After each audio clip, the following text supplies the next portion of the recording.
cannot enter.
Leeches every night. Aye. The god grew more and more every year. This is not a place for you, sir. Come any closer. Better go home, sir. Step away, sir.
It's locked.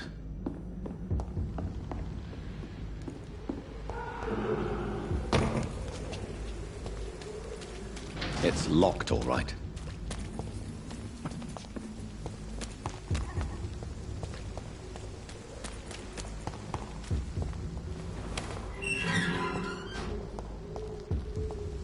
Whitechapel. This neighborhood is linked somehow to the kind Lady Ashbury's blackmail. First, let's find this Petrescu fellow.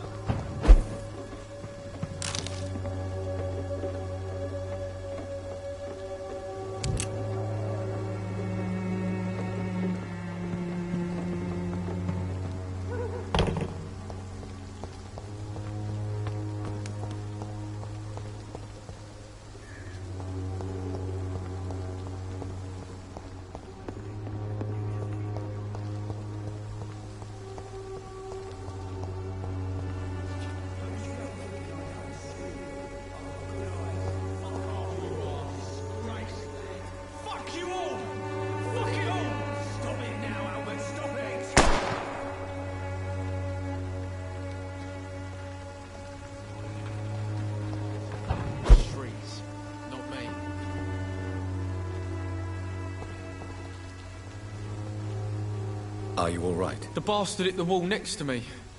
I don't even know if he meant to miss. If you've been hurt, I can help you. I'm a doctor. Name's Albert. Remember it. Now bugger off.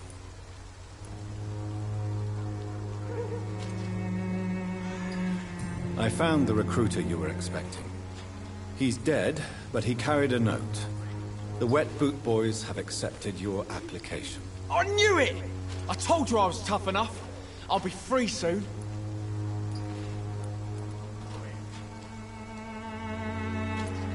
You're being manipulated by these criminals. What's worse is that you're clever enough to know better. You're all fancy words, none of which concern me. Go worry about someone else. I'm fine and I've a future here. Goodbye, young man. I won't end up as like a drunk arsehole littering the streets. Not me. What? Shooting a boy in the middle of the street. Not the best thing to do, wouldn't you say? What? You saw what happened? Who are you? I'm Dr. Reed, and I'd like to ask you a few questions, if you promise me to set your gun aside. No. Look, I'm not a violent man. I'm Benjamin Palmer, doctor. And no one can help me. Not even you.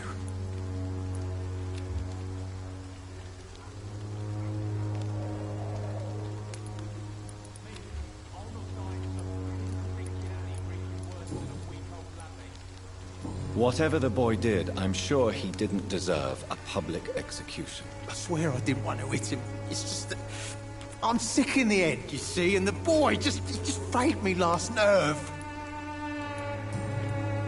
A gun, alcohol, and a bad temper make a terrible cocktail, sir. Goodbye for now. The Wet Boots will be proud of me. How are you, boy? I'm not your boy, all right? Now piss off. Do you need assistance? Please. Feeling tired these days. There you go. Let's hope nobody steals it from you. Very funny. Goodbye, young man. I won't end up another drunk arsehole littering the streets. Not me.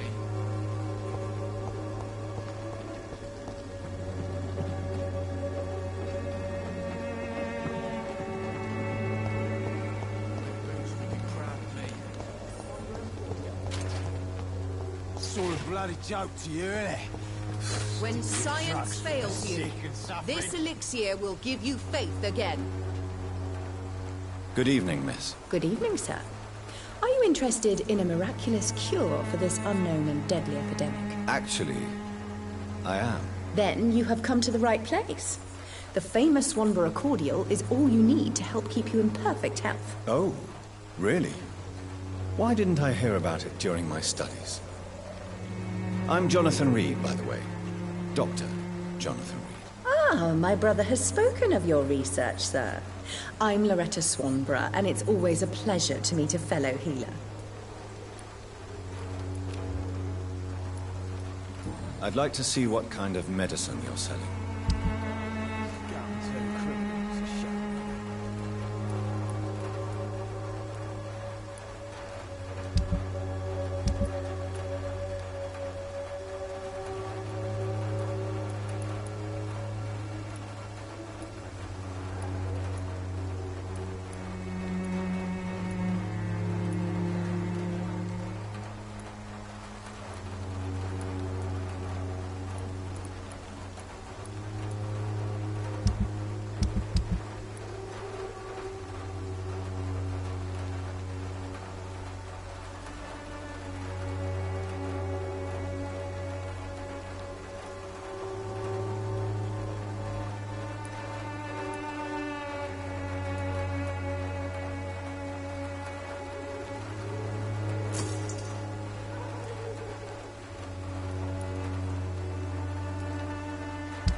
Take a look. Don't be afraid. Welcome, sir. Please, take a browse of my wares. I am Dr. Reed. Doctor? Interesting. I'm Barrett Lewis. Usually I don't have time to waste with talk, but... Right then. Show me what you...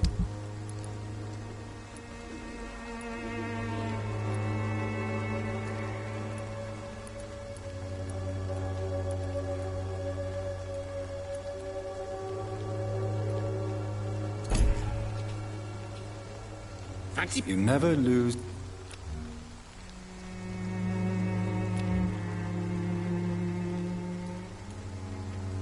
Have you heard of a nurse called Dorothy Crane? Nurse Crane?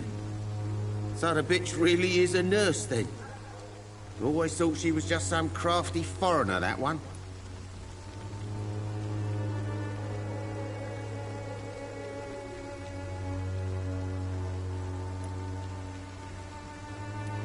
So she's trying to help her fellow immigrants. Why would that make her a villain? Dorothy Crane ain't even a real name. Something like Dorothea Craniu. Something like that. Came to England fleeing the war, I was told. That doesn't explain why she irritates you so much. Your precious Nurse Crane gives away medical supplies and prescriptions for free. I offered to sell it for a fair cut, but no. Miss Crane wanted to play the quiet saint. Goodbye for now, Mr. Lewis.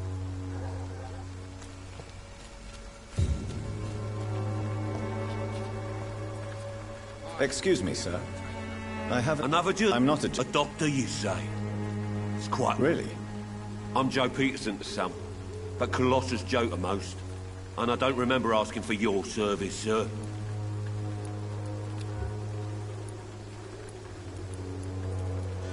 Goodbye, Mr.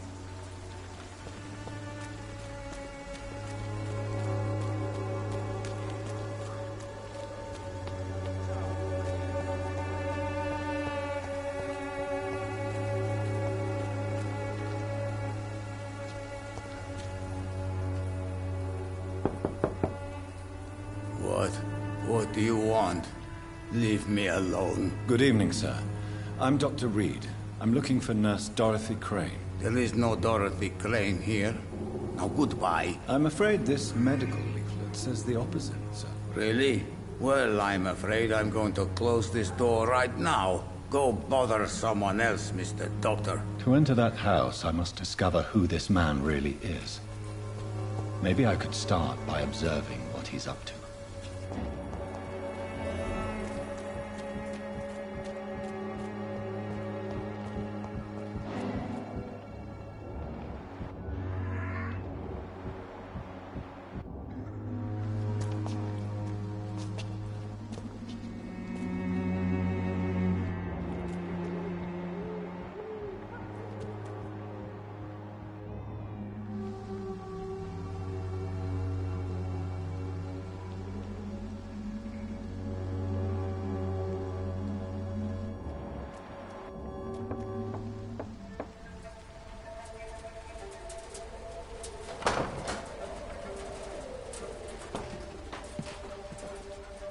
A strange man was at the door with a pass for our medical facility. I refused him entry.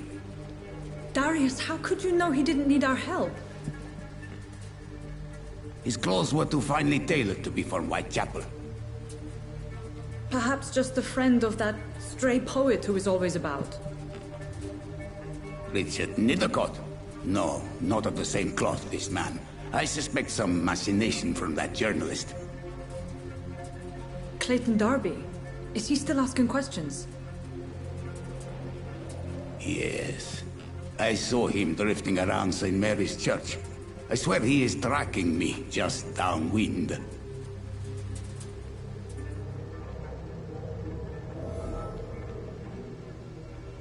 I must talk to that journalist or the poet. They must know about Darius. Nearby the church they just mentioned.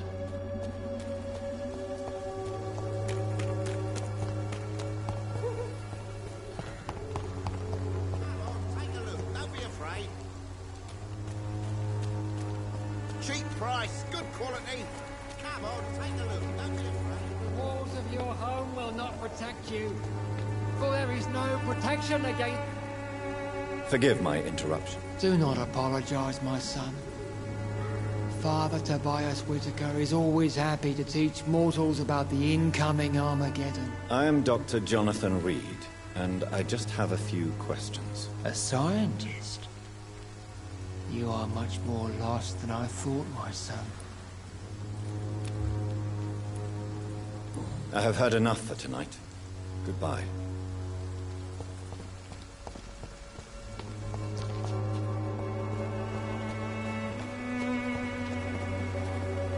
Excuse me, sir. Are you familiar with this part of town? Name's Clayton Darby, reporter. Sorry, I'm new to Whitechapel. But perhaps you could help me since you're a journalist. My name is Jonathan Reed. Dr. Reed, the famous surgeon. I'll gladly help if I'm able, sir. I heard you're investigating an underground medical dispensary in Whitechapel. What do you know about it? Not much, I'm afraid. They are wary of strangers, and I'm not really an acquaintance of theirs. Why do you care?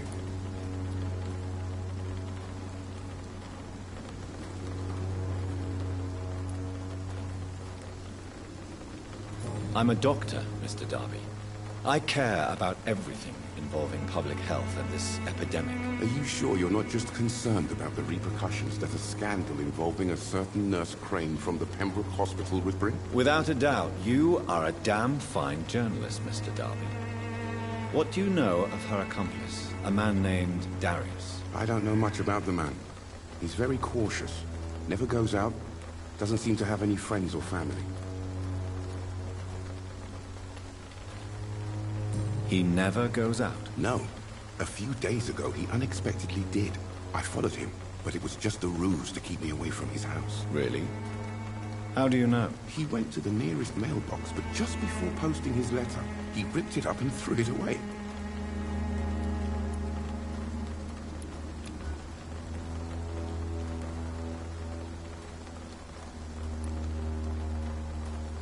He has no relatives at all? No. Except for that strange man, a poet named Richard Nithercott, who sometimes comes by. There Darius would never let him in. Where can I find this Mr. Nethercott? He spends most of his time lurking around Whitechapel, talking to himself or declaring verses. These days, you can usually find him behind the church. Goodbye, Mr. Darby. Farewell.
Good evening, sir.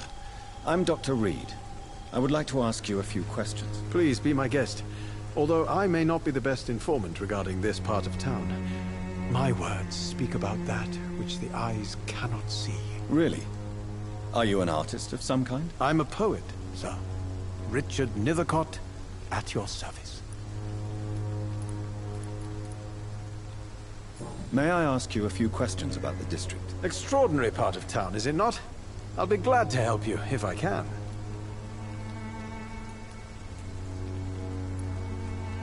What can you tell me about an old man called Darius? Darius Petrescu? Yes, I know him. At first, I thought he was only a small publisher.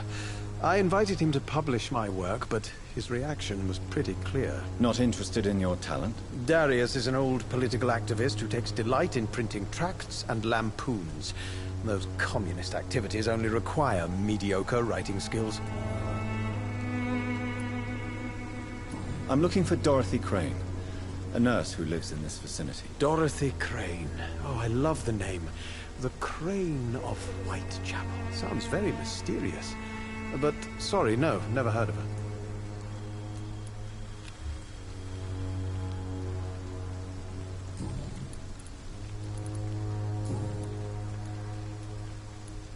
Tell me, Mr. Nethercott, why seek inspiration in Whitechapel? The place is not beautiful per se, but how to explain it? Stirring and challenging. In what way, exactly? The struggle by gaslight, the barren smiles and the added hunger under the rain. If you say so. Such vibrant antagonism and vivid paradox, the stripped humanity raged across each street. Vivid, of course, yes. And what about the poignant distress? Oh yes, the poignant distress. I'll leave you alone, sir.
The content of Darius' letter to his children could give me more leverage to enter.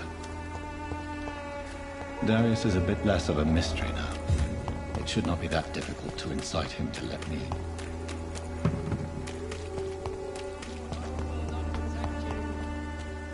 You look so pale, my lord. Would you like me to revive you? Don't be shy, handsome. What can Christina do for you? I'm not looking for what you're selling. But I'd like to ask you a few questions, if I may. I'm a doctor. Dr. Reed. All right then, but be quick. Though I usually get paid when I open my mouth.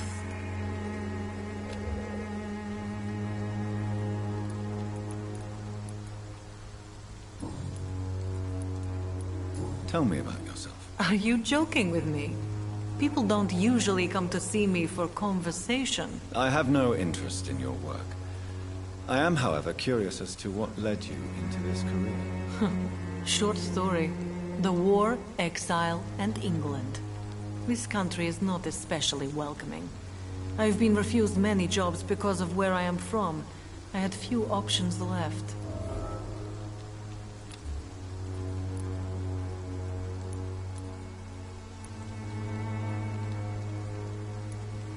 I always thought I was the master of my own fate. But now I know we don't always have control over our lives. I don't judge you. You know, this money is not only for me. I have good reasons to need this money quickly. But it is not your concern, Doctor.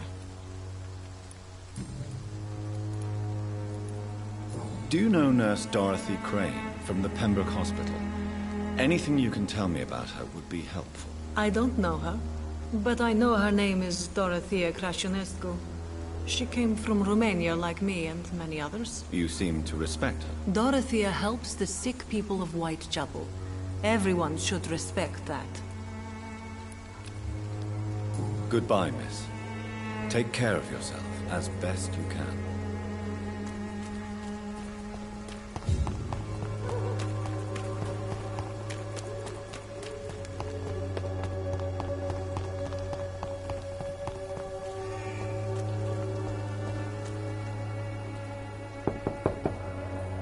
Mr. Petrescu, just 1 minute, please. You again? Go away.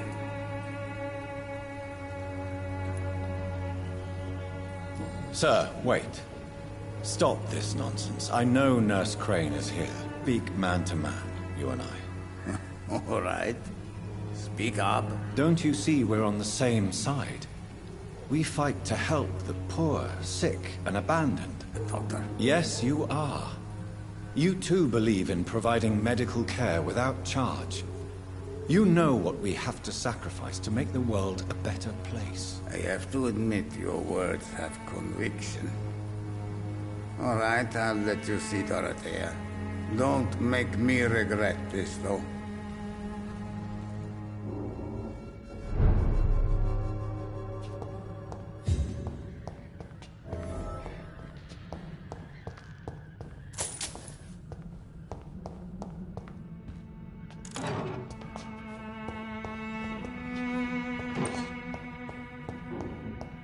It's locked.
need help!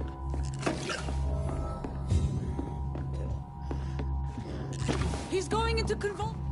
What do we have here, nurse? Patient Razvan Vasily. High fever running on 3 days. Complaints of dizziness, muscle aches, and head pain. Diagnosed with influenza. Treatment? Aspirin and salicin for the fever and discomfort. Liquids for dehydration, but he's having trouble keeping even water down.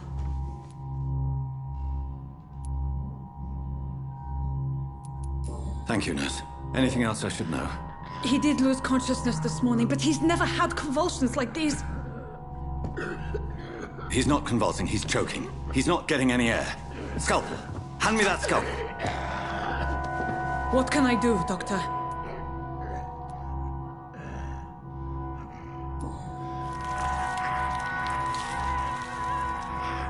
I need to perform a tracheostomy. Short pipe. That rubber tube will do. We're going to cut a passage for air through the neck. Yes, Doctor.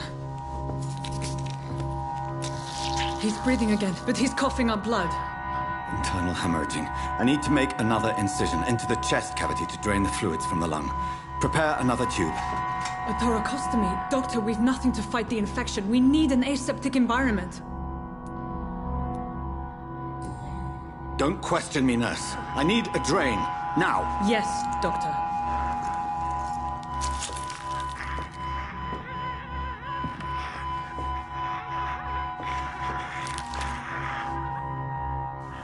He's still bleeding, Doctor. I'm losing his pulse. The drain must have punctured the intercostal artery. There's too much blood. Are you all right, Doctor? I can't see.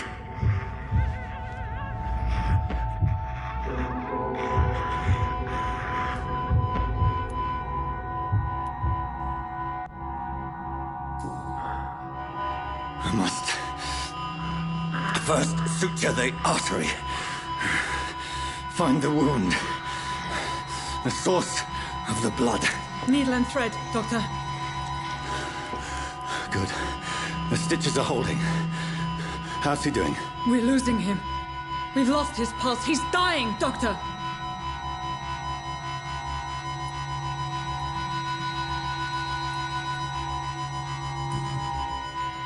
Cardiac massage, now. Cardiac... What? Are you making this up as you go along?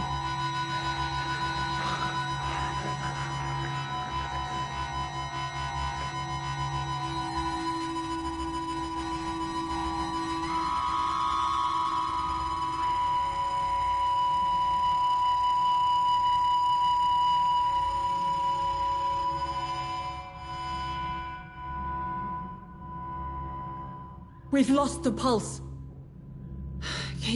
He's gone, Doctor. Nurse, we did everything we could. Truly? Everything you could? Is that how you'll report this in your log? Is this how the war went? Piling up one poor corpse beside the next? This was not an influenza-induced seizure. I've never seen symptoms like these on the continent. Neither have I. But the previous symptoms leading up to this attack were the same, indistinguishable from the epidemic. No. There was something more vile in these reactions. Something primitive. There have been numerous reports of mental breakdowns caused by the fever that accompanies the flu itself, Doctor. Yes, but... I'd best take some samples of the blood for analysis.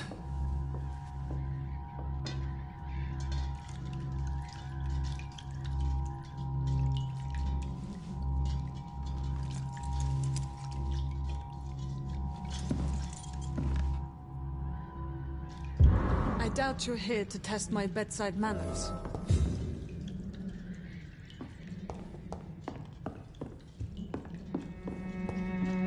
I suspect it was more than intuition alone that led you to us. So, how might I be of service, Dr. Reed? I've come to put an end to this insufferable blackmailing, Dorothy. Doctor, you think your warnings scare me? I've stolen and plied, blackmailed and lied, but what else am I to do? I'm all these people have.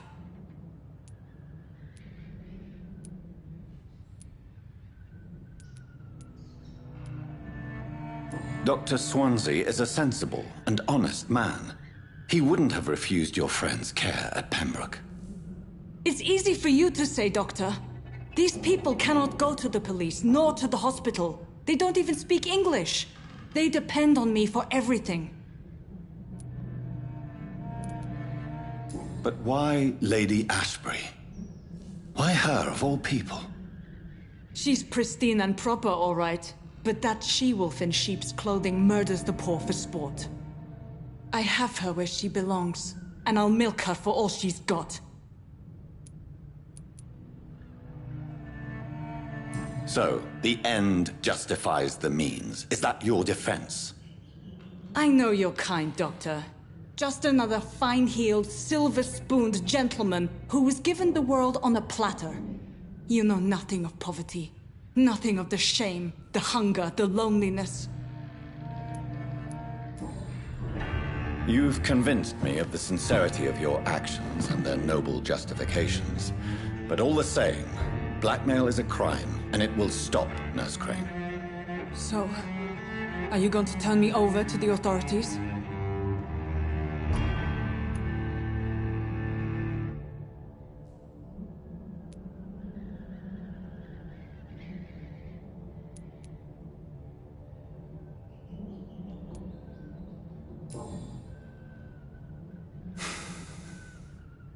No.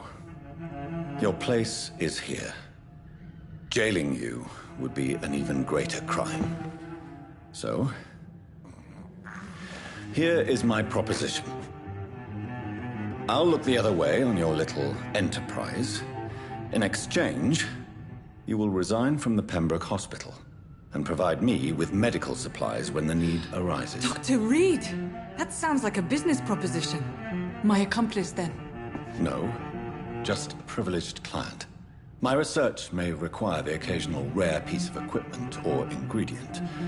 I'll pay good coin in exchange, fair and honest, to help finance your noble endeavors.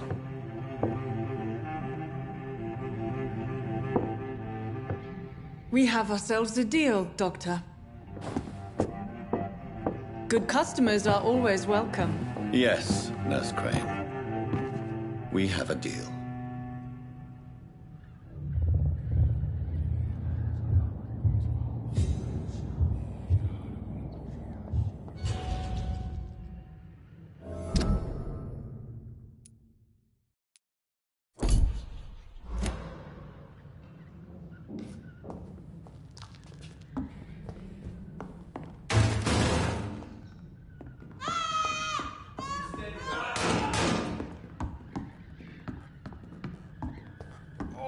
This one stinks already. Elise!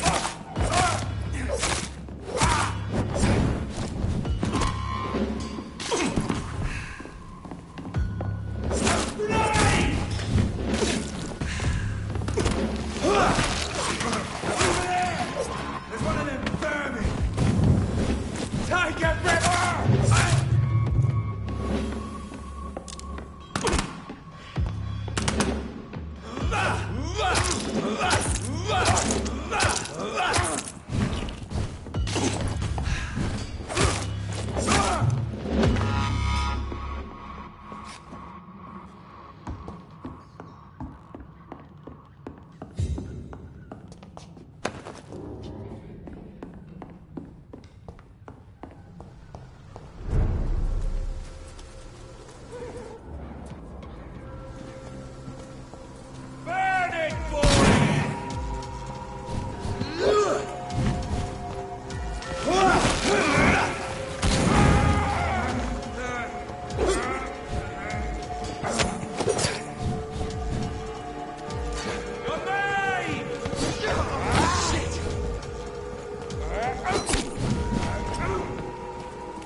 Hello, Mr. Petrescu. Hello, Dr. Reed.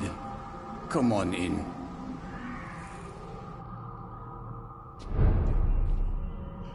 If you want to talk to Doc... We've not been... I am.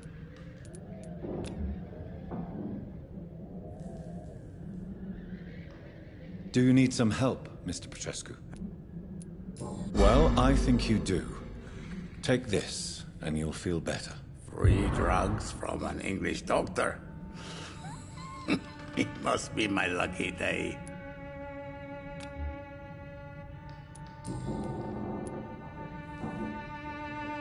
How did you meet... You mean... Really? But remember...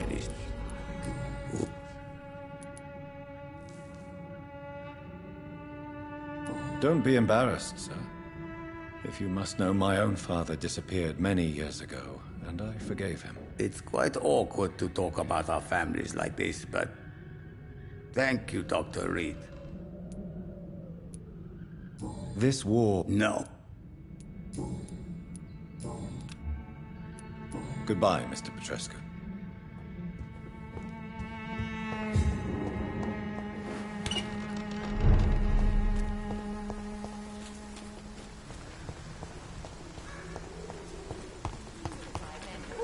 Even the flu is no match for the Swanborough cordial. Drugs from the sick and suffering.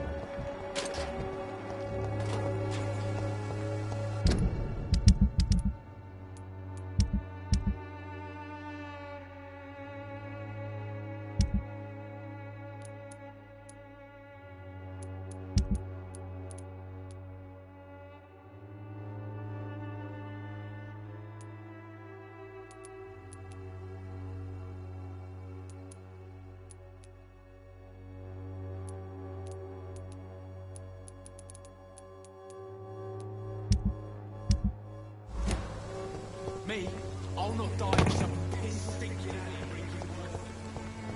I cannot enter.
Jetzt müsste man mich hören, oder?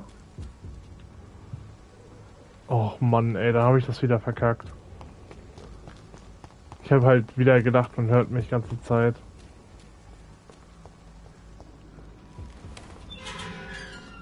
Algengrütze.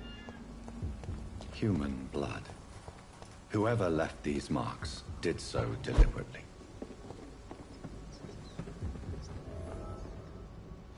Oh, nice. Neuer Unterschlupf. Nein, das wollte ich gar nicht. Hey. Ne, ich nehme nicht in 1080p auf, ich nehme in 720p auf, tatsächlich. Genau.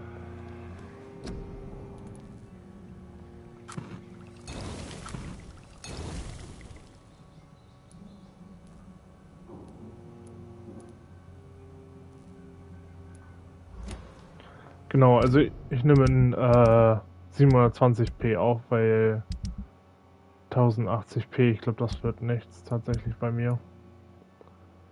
Migräne. Erschöpfung, Migräne. Erkältung, genau, okay. Dann brauche ich einmal noch Erkältung. Und Migräne habe ich noch nicht die Rezeptur dafür.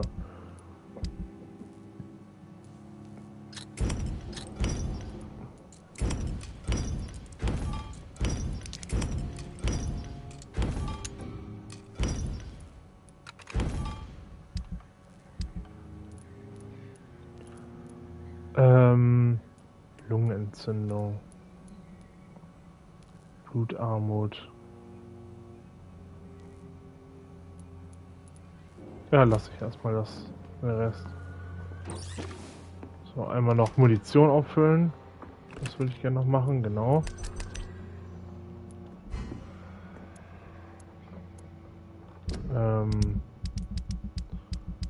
So, dann hier und dann die Pistole bitte. Genau, perfekt. Was man noch machen kann, ist vielleicht gucken, ob man... was benutze ich gerade? Die Säge, ne? Ob ich die vielleicht aufwerte. Verursacht 10 Schaden um 10% erhöhen, nimmt Blutpunkte auf, wenn die Waffe trifft. Das nehme ich.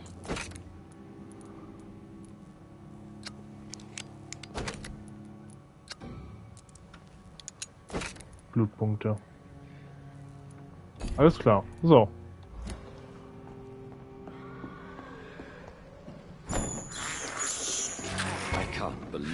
Nochmal eine Ratte snacken.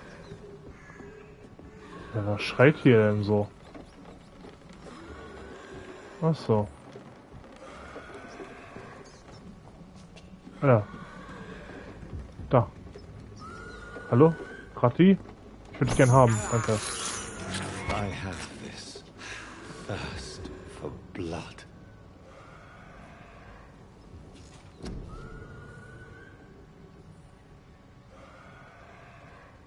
Was ist leise? Meine Stimme? Also das Ding ist halt, ich habe mir den Stream auf der PS5 nochmal angeguckt, den ich letztes Mal gemacht habe, und da war die Stimme perfekt eigentlich. Deswegen, ja, weiß nicht, was du meinst, ehrlich gesagt.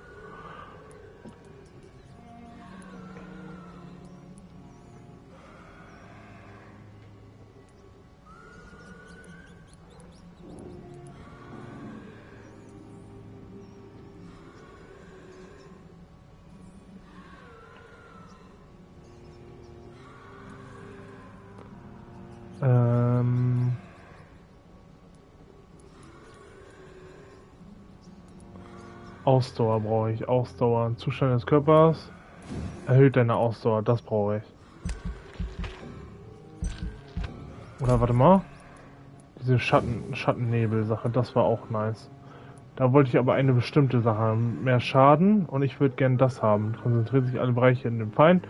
Und bluten, genau. Das Blut aus diesen Wunden wird direkt vom Vampir absorbiert. Das würde ich gerne haben. Hallo.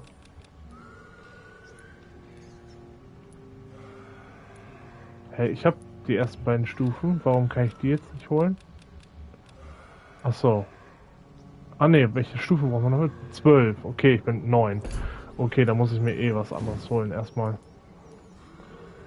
Dann mehr Ausdauer.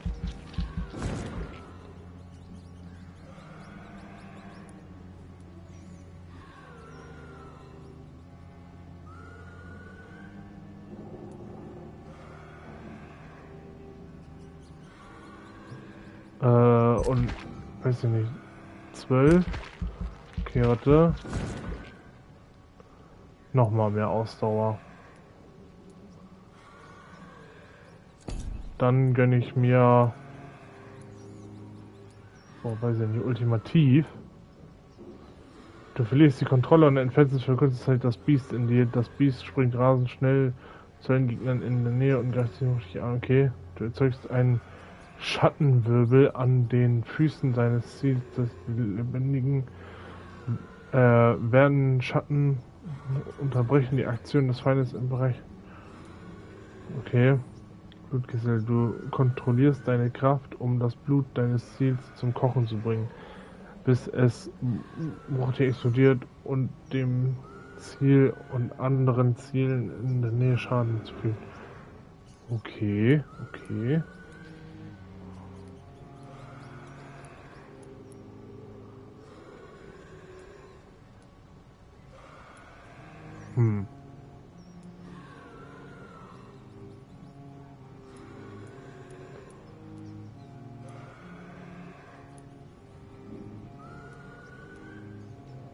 Abgrund.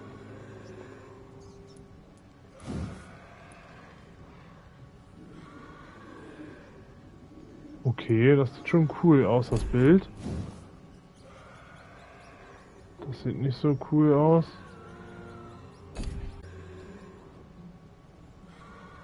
Das sieht krass aus.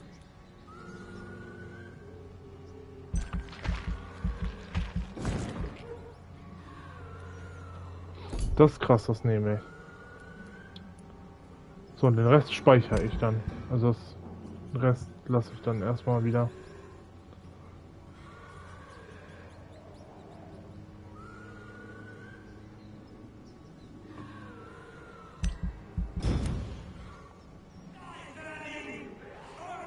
So, perfekt. Die folgende Nacht. Sinnlose Polizei.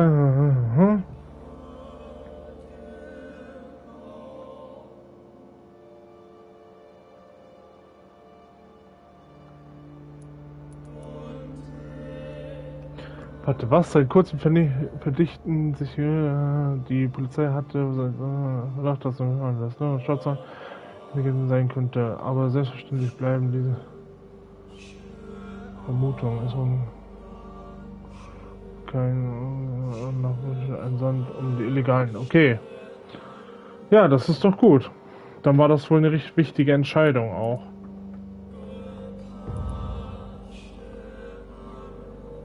Bedenklich. Oh. Erschöpfung, Erschöpfung. Migräne, Erkältung. Okay.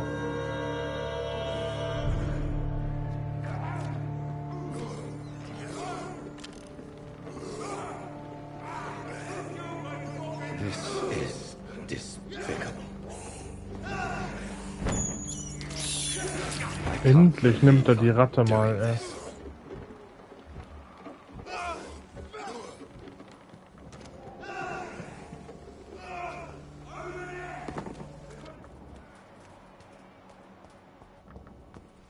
So. Hä?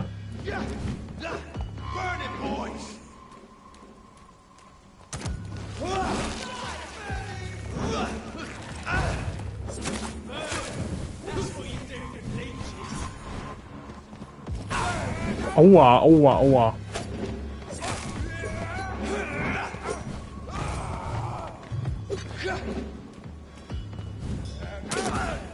Aua.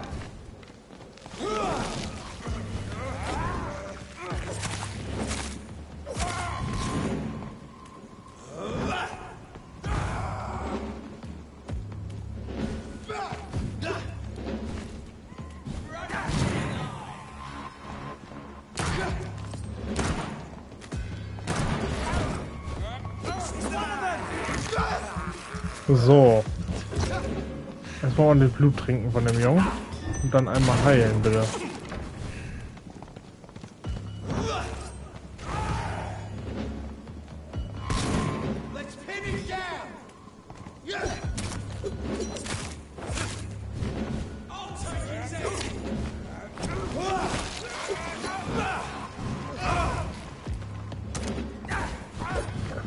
Ja, moin, Alter.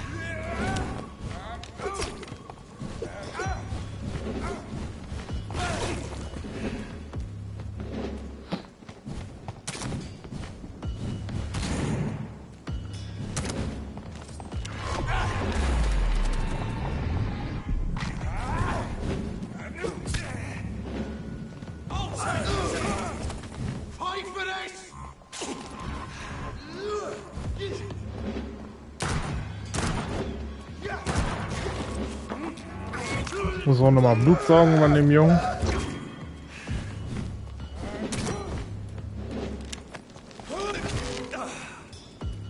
widerstanden.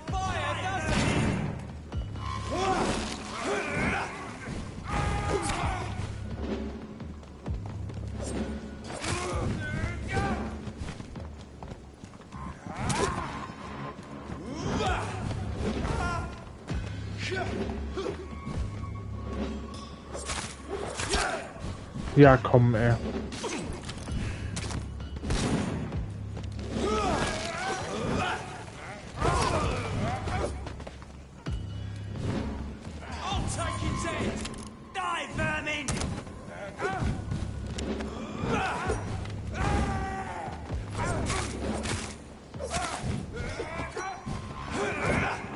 So, das war's mit dem Jungen.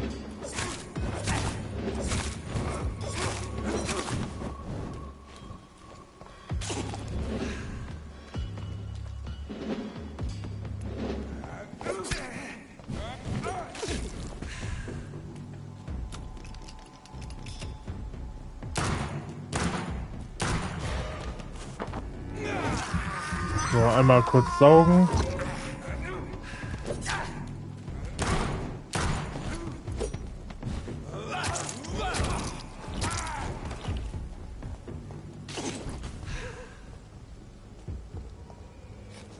Ja, perfekt. Ich weiß zwar nicht, was das war für ein Angriff, aber war ganz nett auf jeden Fall. Nice Challenge.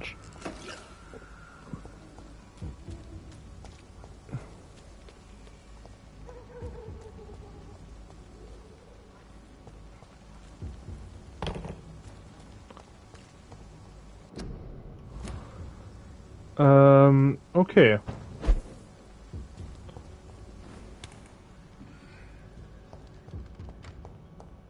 Ist das wieder so ein Versteck? Nee, ne? Nee, das ist kein Versteck.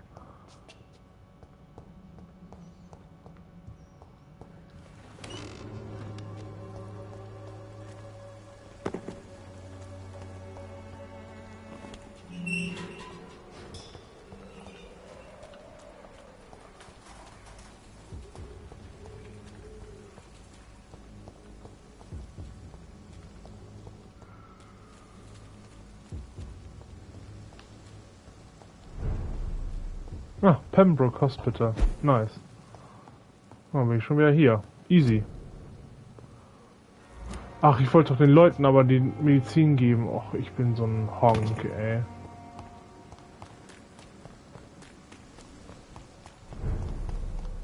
Whitechapel, genau. Komme ich da noch hin?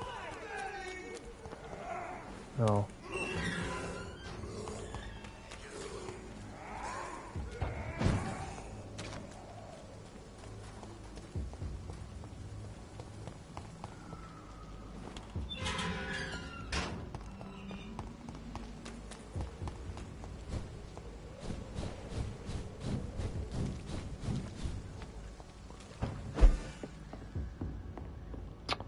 Nee, hier kann man ja nicht durch. Ach, ich Idiot, ey.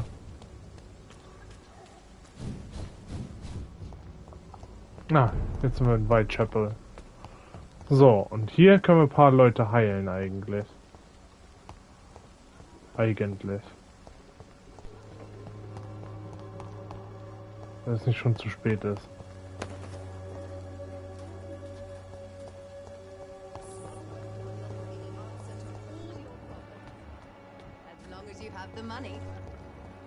Migräne. Deine Migräne kann ich noch nicht heilen, Kollege.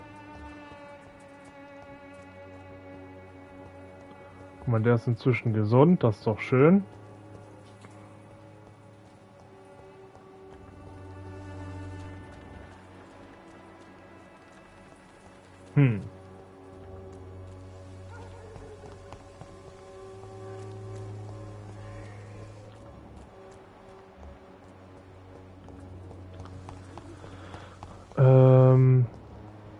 Hier in die Richtung?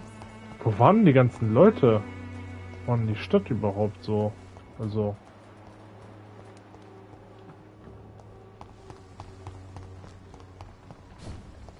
Okay, das ist schon wieder... Ich bin schon wieder falsch hier, ne?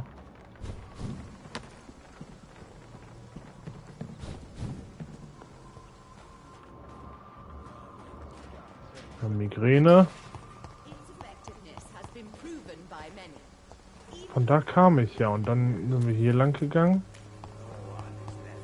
Oh, hier rechts oder? Oh, muss ja, ne? Ja, stimmt, hier rechts sind wir lang gegangen. Der ist gesund, der ist auch gesund. Hier, wenn der Journalist noch da ist bei der Kirche, dann können wir dem helfen. Der ist aber auch nicht mehr hier. Was für ein Müll. Der können wir helfen. Good evening, Christina. Change your mind, Mr. Reed?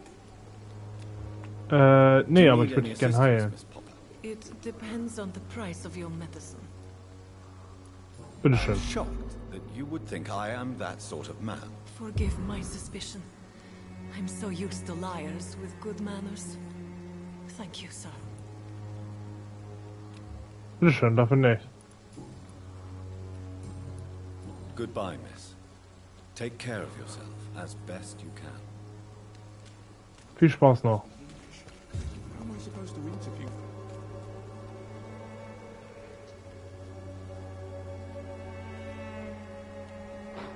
Good evening, Doctor. Can I help you? Du brauchst doch bestimmt auch was. That would be nice of you, Doctor. Who knows what I may have caught during my investigation. If you persist in investigating the most pox-ridden boroughs of London, you must accept the risks. Thank you, sir. Ja, perfekt. Christina Popper claims she sells her body because she can't find any other work. Do you believe her? Of course I do. Her story is exactly what I want my readers to understand. We live in an intolerant and divided nation. Do you think things will ever change, Mr. Darby? I believe the situation can only improve. And now that women can vote, I'm convinced things will change.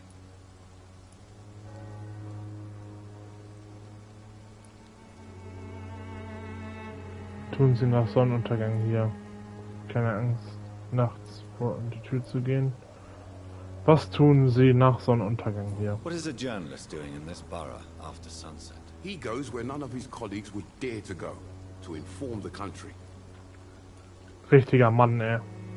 Interessiert sich das Volk dafür?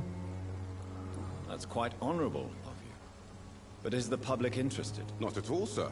And that's why I'm an independent journalist, hoping to sell some stories. So you risk your life to reveal the truth. I saw many reporters do the same during the war. Whitechapel is the crucible of so many untold stories and tragedies. I want people to know them.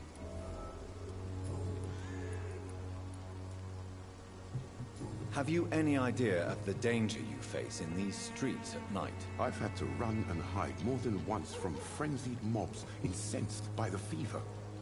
Do you think the flu is really responsible for this, Doctor?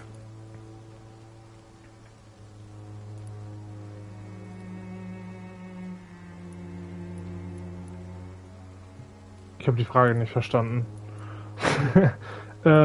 Es ist nicht bloß eine Epidemie. I'm convinced there is more at work here than a simple epidemic. Really? To be honest, I could say the same. Some of the sick I saw or heard of.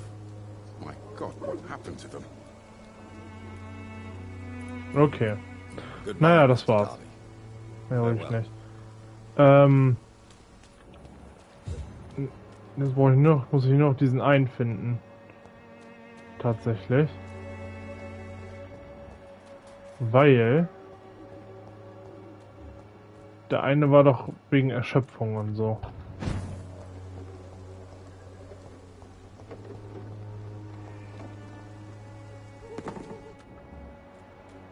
Unbekannt. Die kenne ich gar nicht. Good evening, miss. I'm Dr. Reed. I'd like to ask you a few questions.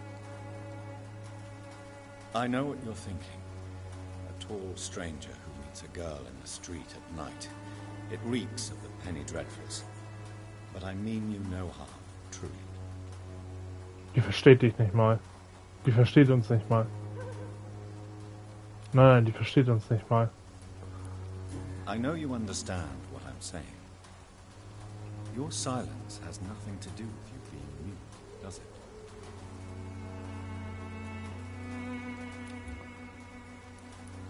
Very well. Goodbye then. Ich glaube, die versteht uns nicht.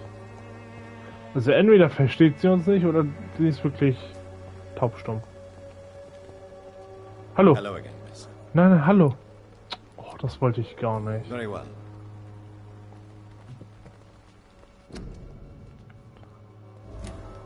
Okay. Neuen Hinweis verfügbar. Ja, nice. Hello again, miss.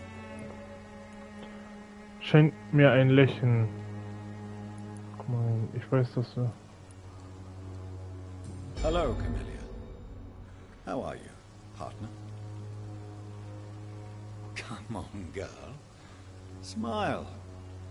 Don't you know Dorothy and I have an agreement? We're on the same side. No? Die versteht dich, glaube ich, ne? As you wish. Camellia, I know you work for Dorothy Crane. Please tell me about her secret dispensary. A stubborn and mute comrade. Nurse Crane and Darius Petrescu have been clever. Ah ja. Very well. Okay. Goodbye then.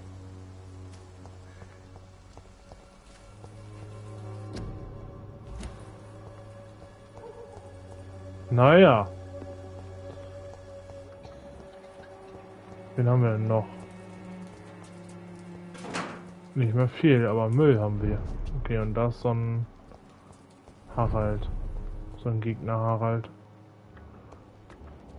Da ist der Typ mit der Erkältung. Endlich habe ich die gefunden.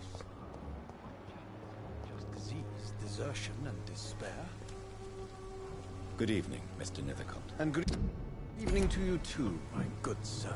Can I be of any help? Nee, aber kann ich dir helfen? Medical attention, sir. It may be wise to let you prescribe me something. I don't feel like I should. I understand your appetite for words and macabre beauty, sir. But you should be more careful. The nutrition of my mind is more Alter, important than my ich hab eine physical Trophäe health. bekommen. But I appreciate your concern, sir. Dafür wahrscheinlich schon, weil ich schon so viele Leute geheilt habe oder so. Dafür habe ich die wahrscheinlich bekommen. Ja, ist doch gut dann, ja. So, jetzt brauche ich eigentlich nur noch was gegen Migräne, oder? Und halt noch ein paar andere Leute muss ich finden, aber sonst...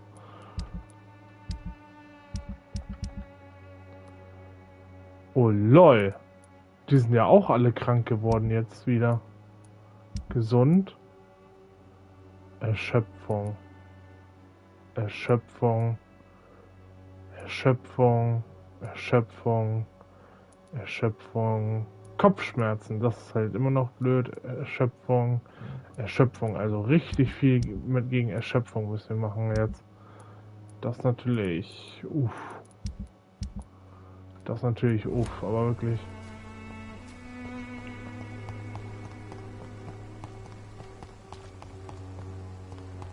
Naja. Dann lass mal zurückgehen.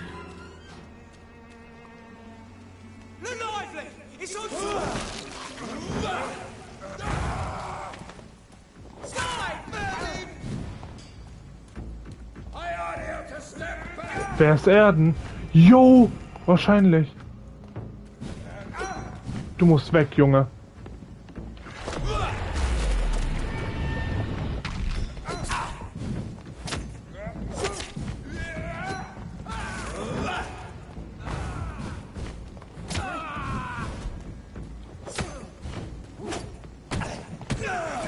Jo, wahrscheinlich, oder?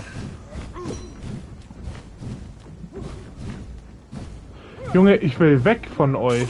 So.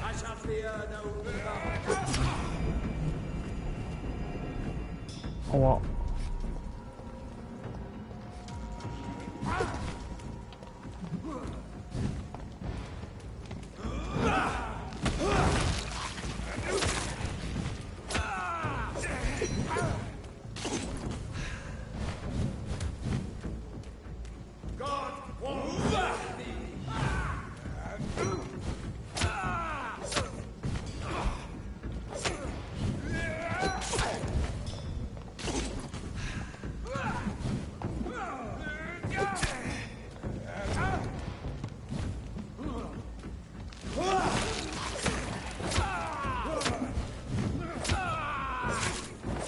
This man stung me with his faith.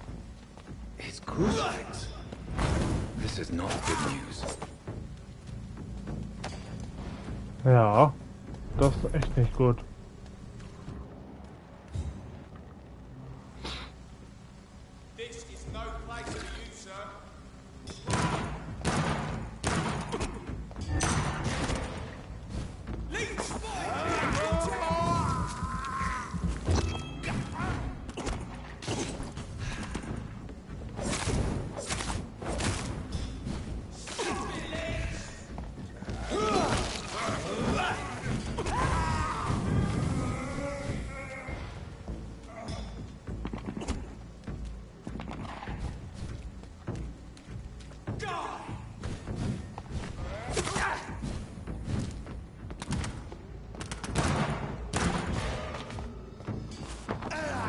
So, den haben wir auch. Den saugen wir aus.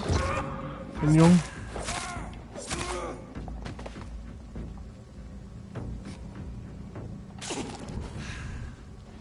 So.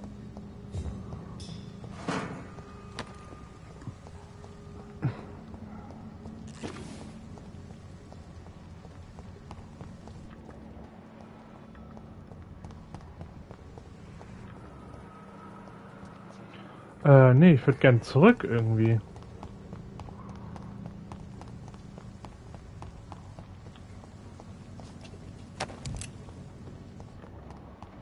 Oh lol, okay.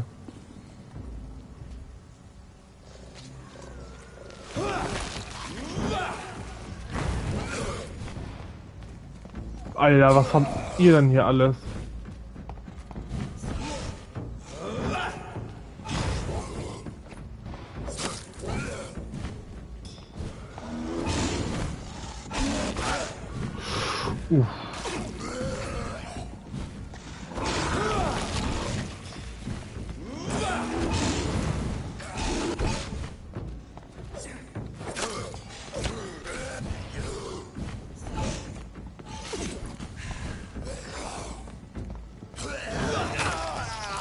Ach komm, ey.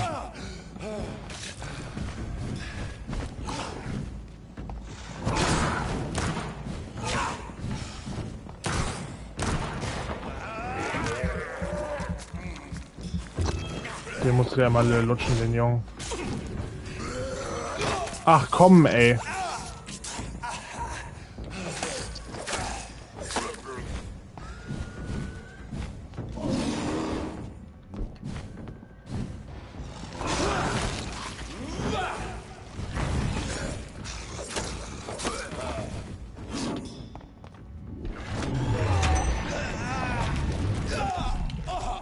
Aua, aua, aua, aua.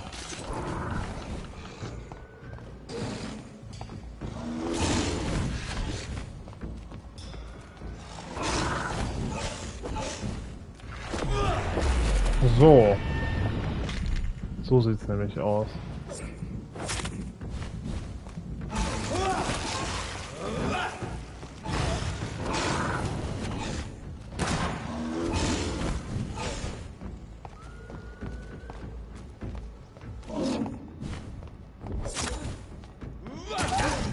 Ja, moin. Ja, moin.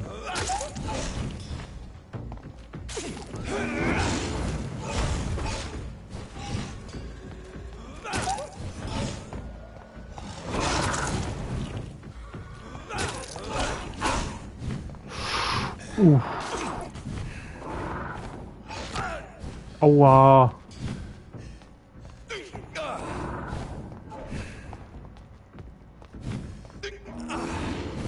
Ah, okay, grün ist Leben, rote Spritze ist Blut, okay. Ich will nicht sterben, deswegen. Aber der Junge macht mir das auch nicht einfach.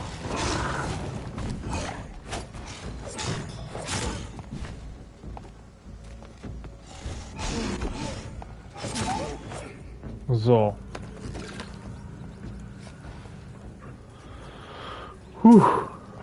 Das war nicht das Leichteste.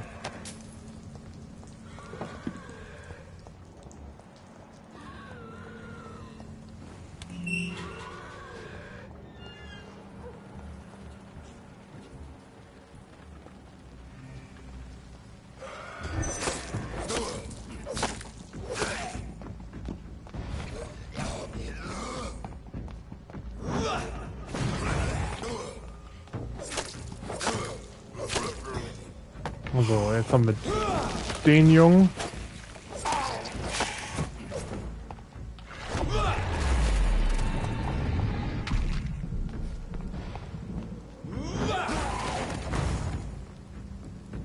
Ja, easy.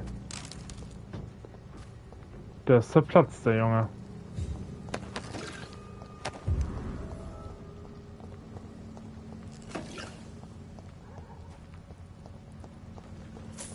Ja, nice.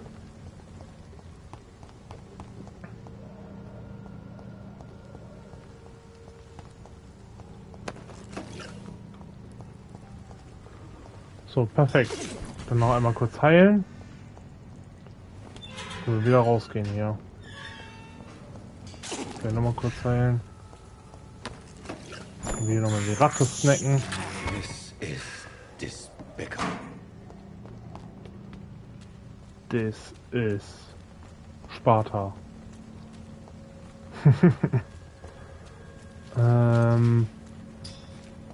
Ja, moin. Achim, was machst du denn hier?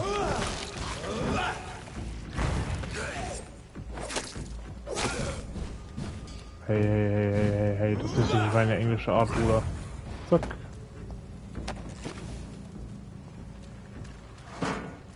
Müll wühlen nur ich, ja? So sieht's nämlich aus. Ich habe ein Patent da drauf. Das ist eine Erfindung von mir.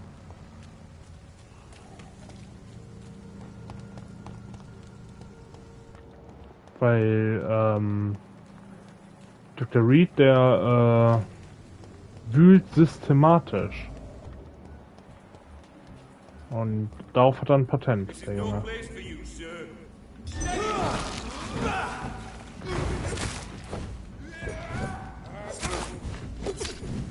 Ey, hören Sie mal.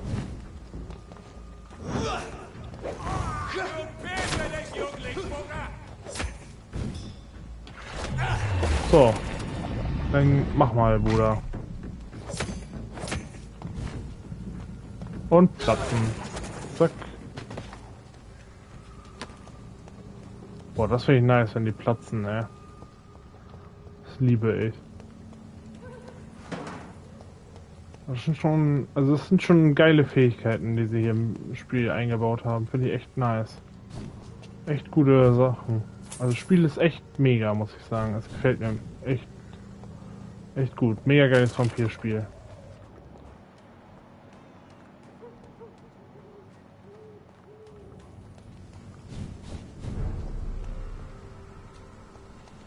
Stonebridge, Friedhof, okay. Komme ich hier durch?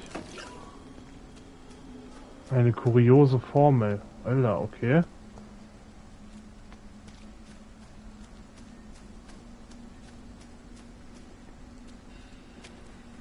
Ja, was habe ich jetzt hier gefunden?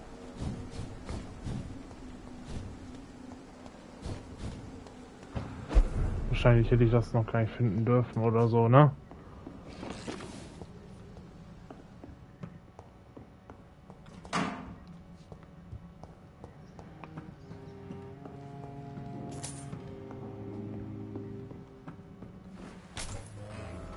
Ah, neues Versteck gefunden. Nice. Oh! Ja, nice! Ich kann jetzt endlich Migräne, was gegen Migräne machen. Und Kopfschmerzen. Oh, nice. Das hat sich richtig gelohnt.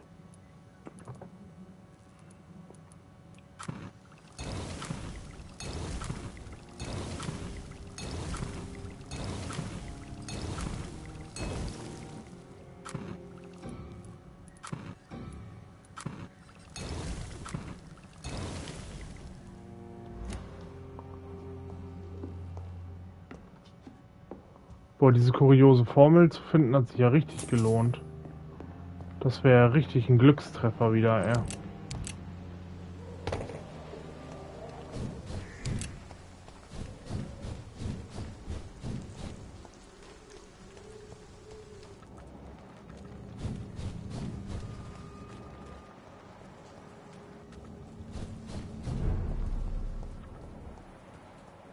So, wo war der Typ mit Migräne?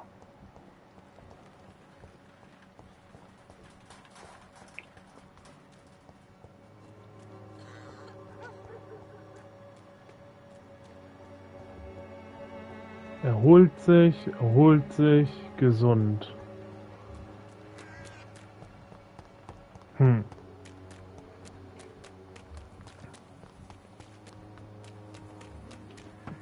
Erholt sich. Gesund.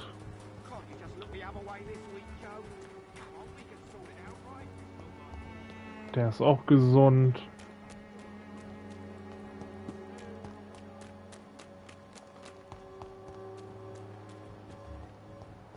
Das sind alles Gegner.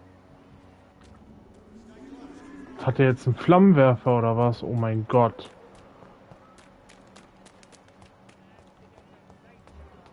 Der macht bestimmt richtig Damage, der Flammenwerfer-Typ, ey.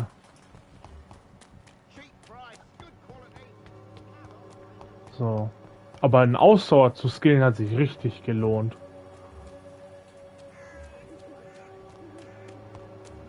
So, da ist der Typ mit Migräne. Moin Meister. Good evening, Benjamin. Can I help you? I'm afraid not, Mr. Reed. Doch. Na You don't klar. seem well, Benjamin. Do you need any help? I always feel ill, sir. It's like I'm never right. Doch, du wirst gesund. I can try to help your body heal, sir. But you must stop destroying it. The war destroyed me, Doctor. So.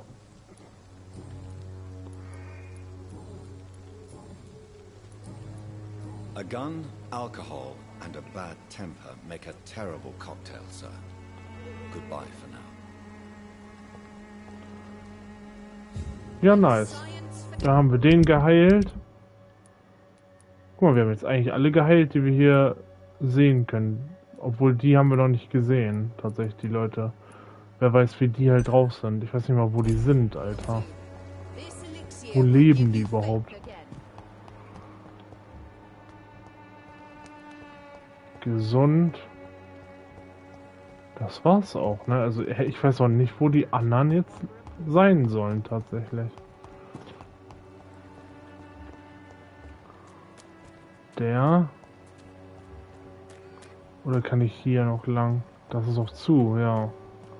Muss wahrscheinlich durch das Haus und dann dahin, ne? Weil vielleicht sind da doch noch ein paar Leute. Hello, Mr. Petrescu. So, lass mich rein, Kollege. Dann gehen wir einmal durch. Oh, das war ein komischer Lag. So, und dann hier sind hier noch Leute. Bedenklich, da oben. Vielleicht sie selber? Ah ne, sie selber ist gesund. Na dann war das Grütze. Welcome back. Good evening. Dorothy. That's fine. What can I do for you? Show me what...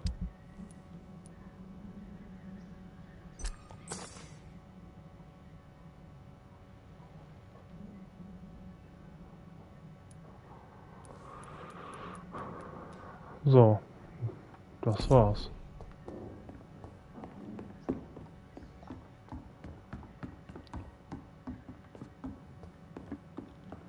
Naja, okay, dann waren hier doch keine Leute mehr, außer sie.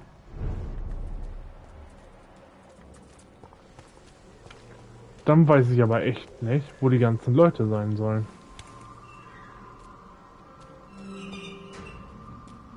Oh, jetzt kann ich jederzeit hier durch. Naja, okay, perfekt. Da hat sich das doch gelohnt. Falls man sagt, man muss doch nochmal mit denen da irgendwie reden oder sonst was.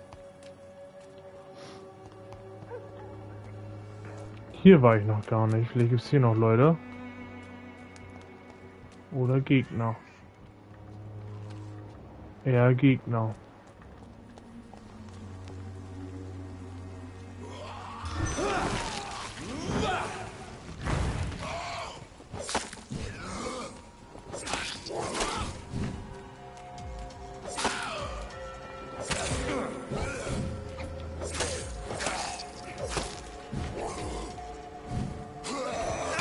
Ach komm, ey.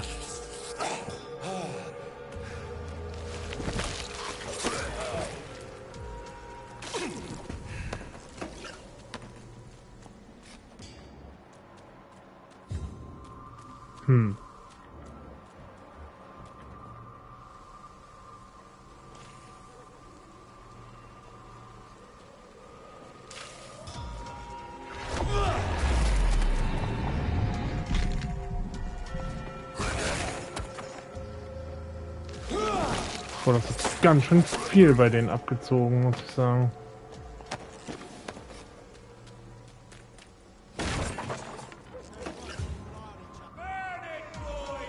Ja, komm, Alter. Ja, wie schnell die auch rennen, ey.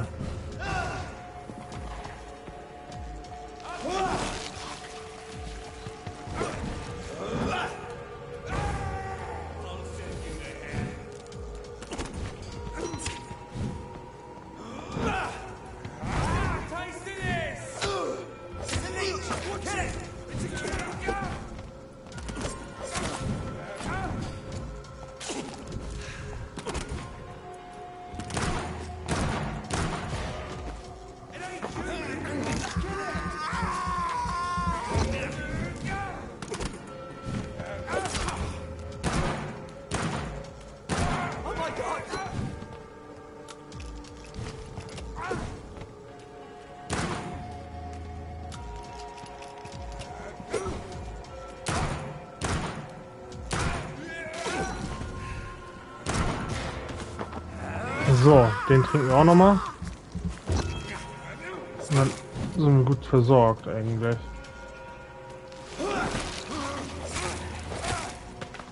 So, zack. Das war echt, das war gut.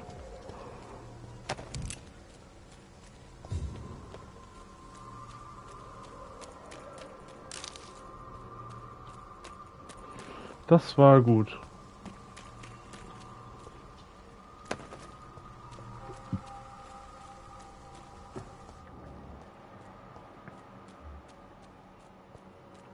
Große Bestie. Ja moin, Alter. Was ist denn hier los?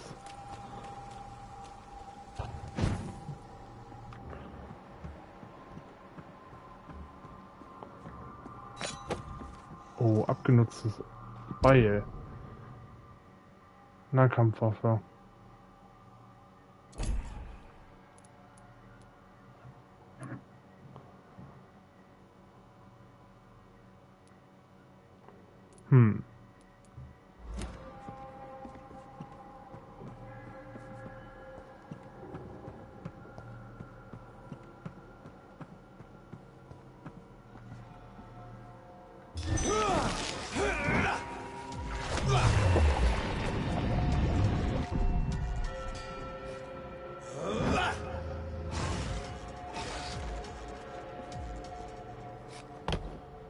Easy, ey. Einfach alles gespammt auf den Jungen.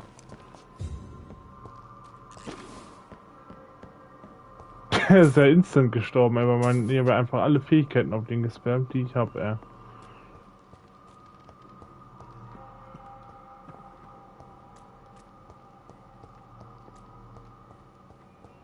Der konnte nicht mal zu mir kommen, der Junge. Da ist ja noch so ein Ding. Alter, was ist denn los?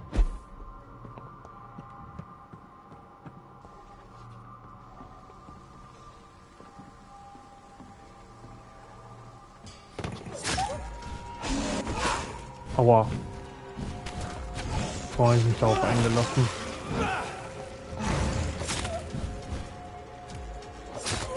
Obwohl das gar nicht so stark. Doch, easy. Mit den Fähigkeiten geht das richtig fit, ey.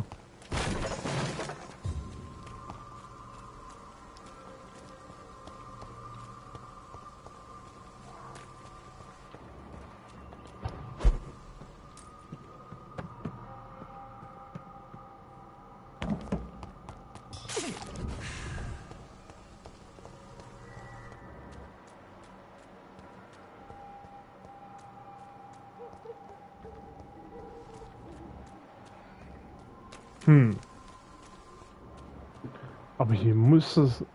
Da. Okay, jetzt bin ich wieder hier. Ich bin einmal komplett rumgelaufen.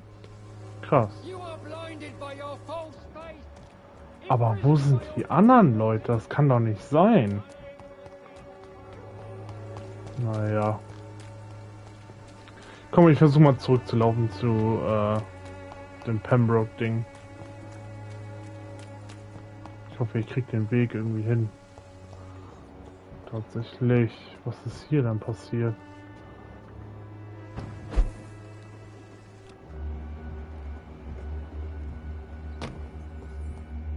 Das war auch mysteriös hier gerade wieder. Da hustet doch jemand. Hä? Da drin ist jemand, der hustet, oder wie?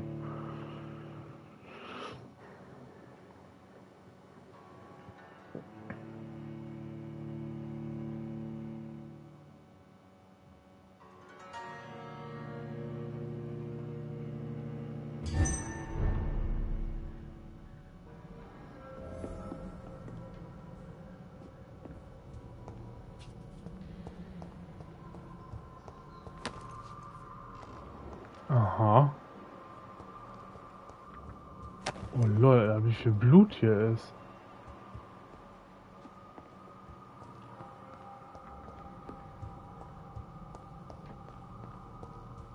Ja moin ey, was ist denn passiert?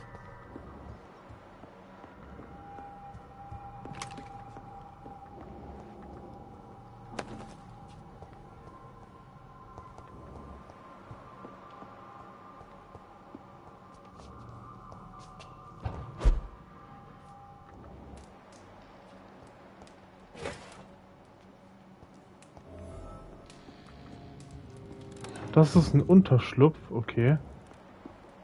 Hätte ich jetzt nicht gedacht. Ich hätte gedacht, da kommt jetzt irgendwie eine Art Bosskampf oder sowas. Aber kein Unterschlupf.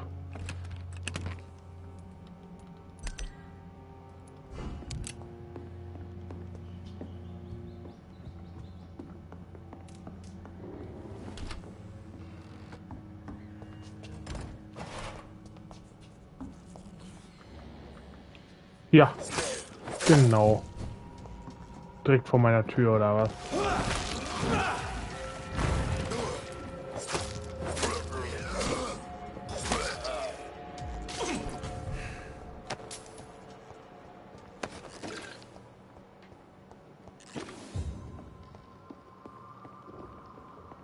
Was ist denn das hier?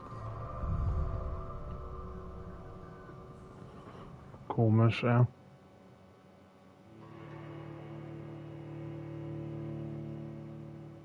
Richtig komisch, aber richtig.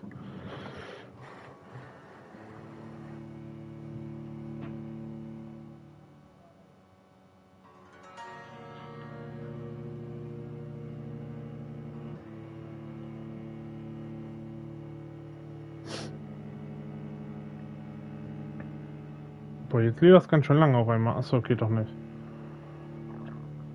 Hab schon gedacht, ey. Manchmal denke ich, wenn dass das Spiel dann abstürzt oder so, aber weiß ich nicht. Ich will mal diese Bedenken. Junge, wie komme ich zurück? Ah, hier, ne? Okay, perfekt. Ah, dann war das ganze Zeit dieses Versteck da. Okay, wusste ich doch, dass das ein Versteck ist. Human blood. Whoever left these marks did so deliberately.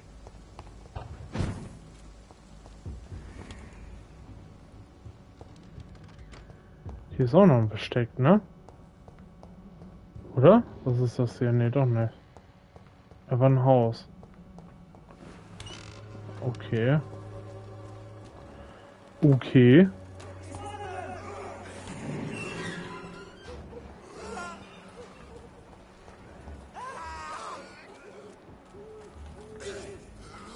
Ja, ihr macht das, ne? Ich gehe mal woanders hin.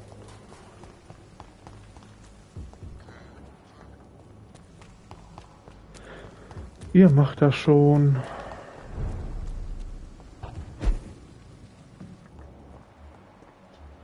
So, okay, jetzt geht's nämlich richtig ans Heilen. Unbekannt. Nee, hä?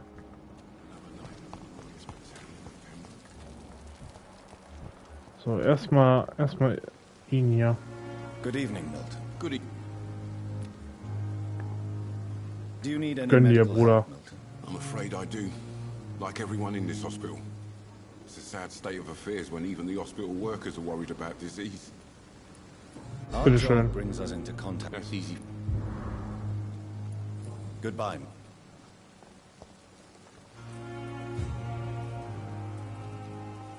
Another night with the glorious Nein! Oh mein Gott.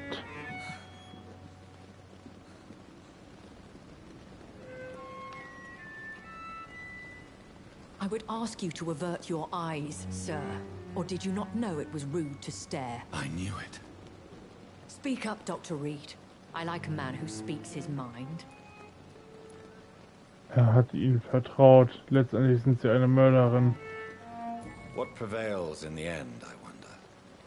The desire for blood, or to be of service to man? Spare me your sarcasm, Jonathan.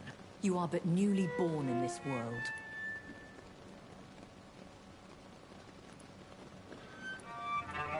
Also war der Vorwurf vor. So in the end, the accusation was true, wasn't it? The situation is somewhat awkward nonetheless. I have not been observed sustaining myself for many decades. I have to say I'm a trifle embarrassed. Anyway, I have concluded my inquiries concerning your blackmailer. I see.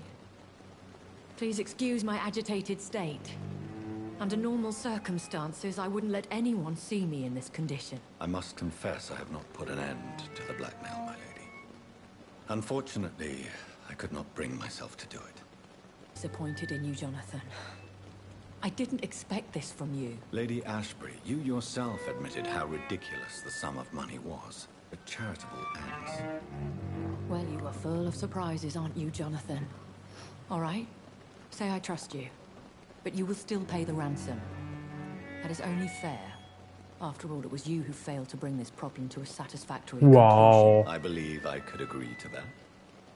And since a lady always keeps her promises, I will now answer any questions you may have.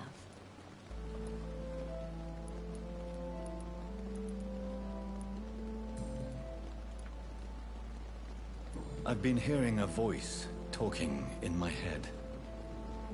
Is this some kind of insanity? It feels like the voice of the vampire that created me.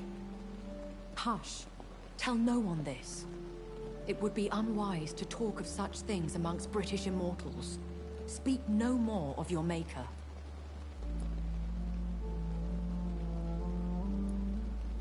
Excuse my forwardness, but... are you my maker? Me? Goodness, no. Only a foolish immortal would create a progeny without taking precaution, and I'm no fool. How could this cause offense? Only the powerful immortals can mentally call to their progeny. No vampire or hunter will sleep easy, knowing that an unidentified elder is stalking the streets of London. Okay. A vampire? Is that what I am? What we are? Such a crude word, defined by penny dreadfuls and drunken hacks. No. You are now an Ekon, and that you shall remain. So we are Ekons. How can I identify us amongst other vampires? How to put it? All Ekon are vampires, but all vampires are not Ekon. We are but a branch of the immortal tree. Okay. Are you an Ekon too? Yes, I am. We are the closest thing to what man refers to as vampires. Forget what you think you know about us. Okay. I don't understand. Why was I created and then left for dead? That is a question only the one who made you can answer. It's not normal practice. I doubt even if you find him, he will answer you, considering how cruelly he treated you. I'd like to avoid creating another vampire by mistake anyway. Tell me, how is it done? The process is dangerous. It could even kill your potential progeny. Alter. If you did decide to sire an offspring, they must drink of your blood, Jonathan. Hä? Okay. So me being a vampire could have been a mistake. I very much doubt it, Jonathan. Contrary to the legends, it is not as simple to make another vampire by just biting someone. Okay, okay. Interesting.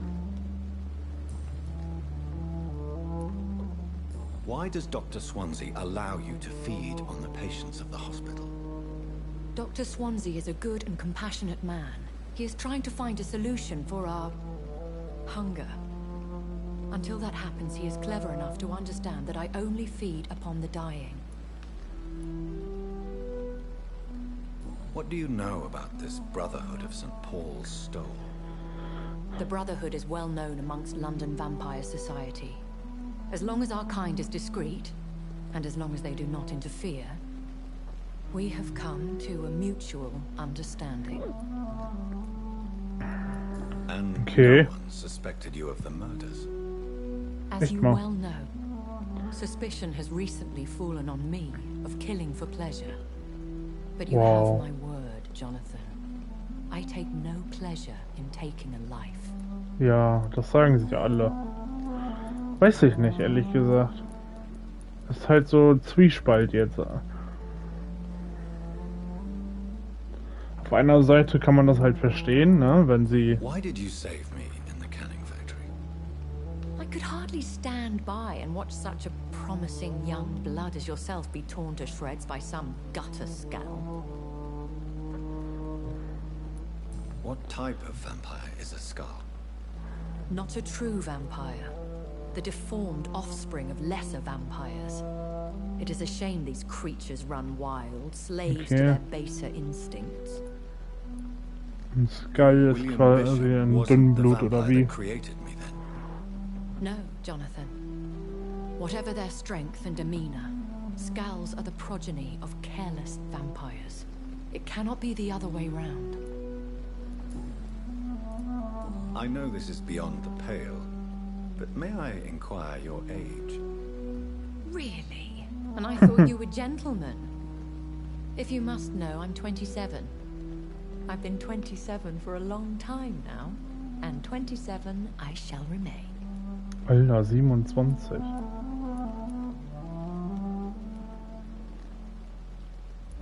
And who bestowed upon you this eternal youth? My maker. He left this isle a long time ago. Ah, ja. Very well. But I believe there is more to this than you are saying. A lady has to have some secrets. Über London. Wie viele Vampire in London? Immortals are of a rare breed, and we often tend to hide. But you may occasionally meet some of us at night. Sind alle freundlich? Nee. I do not see why not. But remember, even the shark smiles before he bites. That sounds like a lesson from experience. Vampire politics are as intricate and sometimes tedious as a game of chess in a gentleman's club. Ja, moin. I've learned from experience it is best to decline to play. Do you know any of them? Have you an idea of the identity of the vampire who attacked me? You mean your maker? No, Jonathan, I have no clue. Oh. But I fear he or she is as careless as cruel. To let you discover your new condition by yourself. What do you mean? Every now and then, you may discover an immortal in the deep of the night. But we are a rare and reclusive breed. Our progeny is almost never accidental. Okay. I've been away from London and England for 3 years. This isn't the city I remember. Things have gone from bad to worse here, Jonathan. I've lived in this city for a long time, and I've never seen it like this. The Spanish flu has hit London that bad. Yes, but it's not just that. I've heard things. Things I've not heard for a very, very long time. There are whispers in the shadows. Something far worse than the Spanish flu is here in the city. Ja, das Gefühl habe ich auch. What is it you fear? Fear has long since flown this form. But there is something malevolent circling us. I feel fear is merely waiting in the wings. No. When I awoke, changed, I was chased and attacked by vampire hunters. Prepared and well-trained. Though I can't be certain. More than likely, it was the once glorious Guard of Priwen. Einst ruhmvoll, okay. Glorious, but still dangerous. They have seen better days, but all fanatics are dangerous. You would be wise to stay clear. They are sworn to destroy our kind. You make them sound like some sort of cult. More a society, and like all the best ones, a secret society. I thought them almost gone, but it seemed they have been recruiting. Mhm. I bid you farewell, for now, my lady. I must quickly analyze the blood I took from Nurse Crane's patient.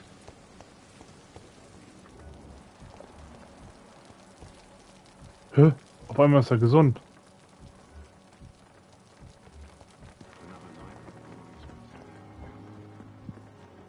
Harriet Jones.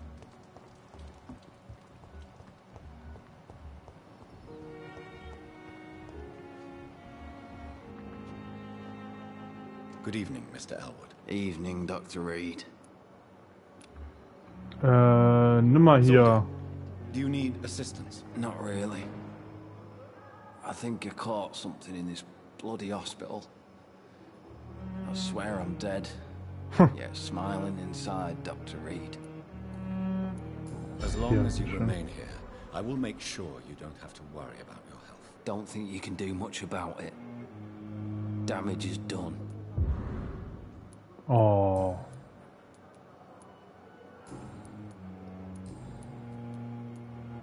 Why do you feel responsible for the injury, Thomas? What really happened? I wasn't disfigured by any German shells. It happened during my leave. Huh. It was an accident. Tell me what really happened then. I went with a whore in Rouen. Dead drunk I was. The hotel was a shithole. There was a fire that night. Did you start the fire? Were you trying to avoid going back to the front? That's not uncommon, you know. No. It's just that I was asleep when the flames reached the room. The girl was long gone. Bitch never woke me up. Left me to burn. Wow. Why lie about it? Come on. It's one thing to come back disfigured by the Germans, and it's another to get injured in an accident that could have happened to anybody.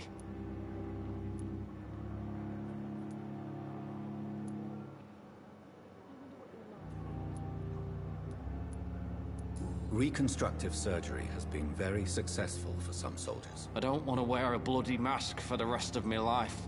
I'd rather stay here and just be forgotten. Scheiße. Oh Mann, ey, warum vergeige ich das immer? Goodbye for now, Mr. Elwood. Ah, ich bin sehr gut in diesen Spielen, wie man sieht. Ich sage immer genau das Richtige.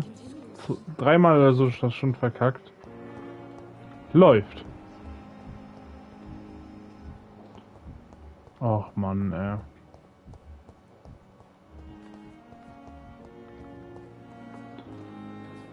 I'm quite busy right now, Doctor. Ja. Do you Bitte need my schön. assistance? Don't be ridiculous. I'm capable of dealing with this myself. I've just not taken the time to do so. Dann You are nimm mal. lucky that I have taken the time to do so. Consider it a gesture of solidarity between professionals. I wish this hospital could have received as much attention from you, Dr. Reed. We do not see you in surgery very often.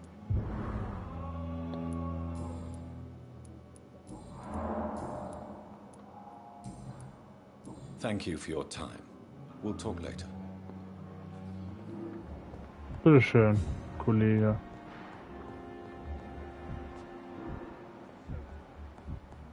Will this shift never end? Good evening, Mr. Fiddick. Good evening, Dr. Reed. Any news about my operation? Is there anything hier. else that's bothering you? Can I help in any way? Really? Why has no one else asked me that since I got here? I thought I was in a hospital. Unfortunately, you are not the only person who needs help. And complaining about it won't do you any good. Well, perhaps you're right, Dr. Reed. I'm sure if me missus was still alive, she wouldn't be happy with me going on like this.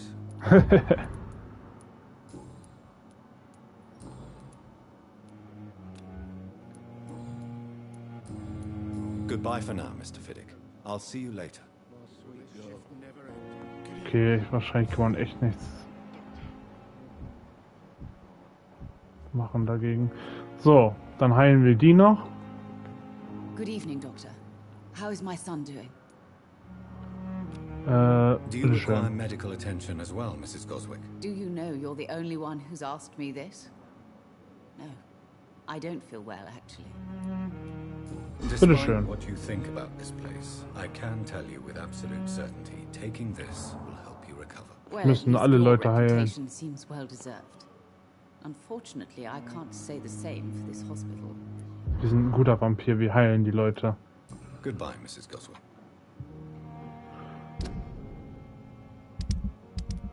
So, guck mal, jetzt haben wir schon richtig viele Leute geheilt. 1, 2, 3, 4, 5. 5 Leute haben wir geheilt. Sie fehlt noch, sie fehlt noch. Und Behandlung gegen Kopfschmerzen kriegen wir auch noch irgendwie hin. Sauber.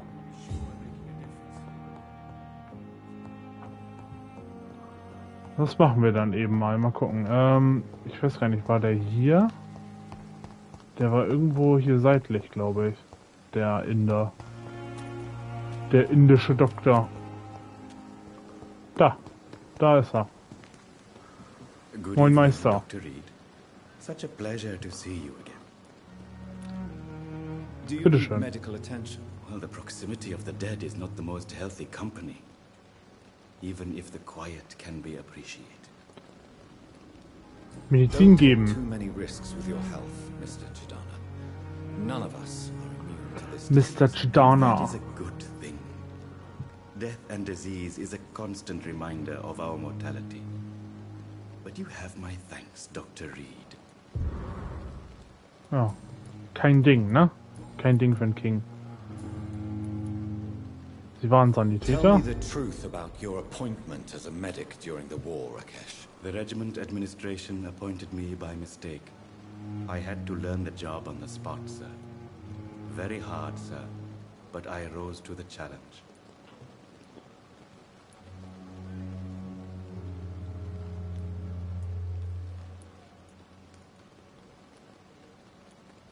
You can't impersonate a doctor. You can't improvise a medical education. People could die at your hands. You're absolutely right, sir.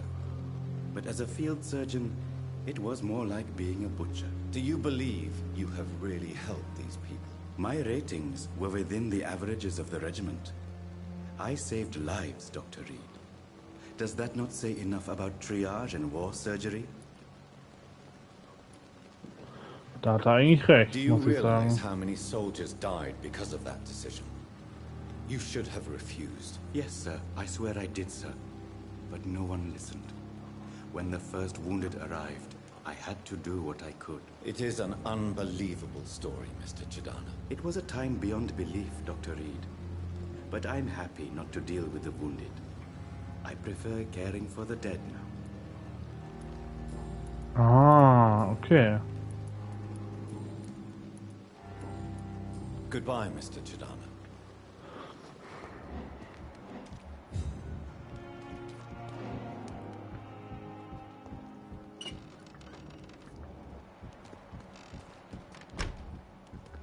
I'm sorry you ended up on my plain and cold medical bench, sir. I understand you must be very angry about this unfair situation. I managed to arrange to have you buried in the same mass grave as your wife. I hope that might help.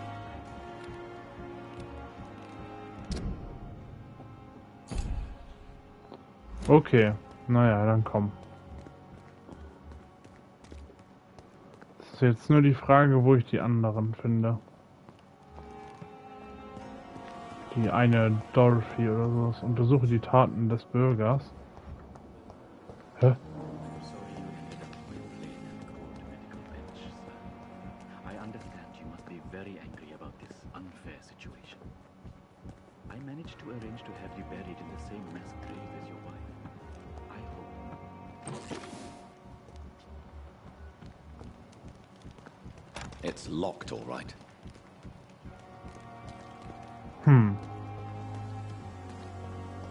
Okay.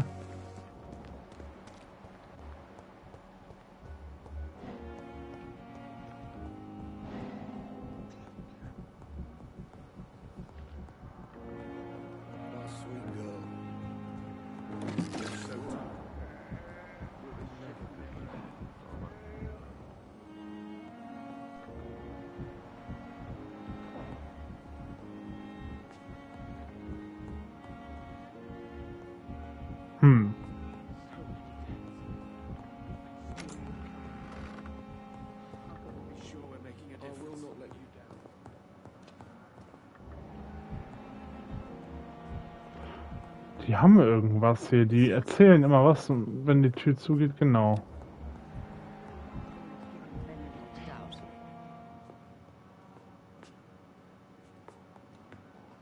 Good evening. Die haben hier irgendwas zu verschweigen, deswegen, die machen immer auch die Tür zu, deswegen, da ist irgendwas im Busch. Da ist Böses im Busch.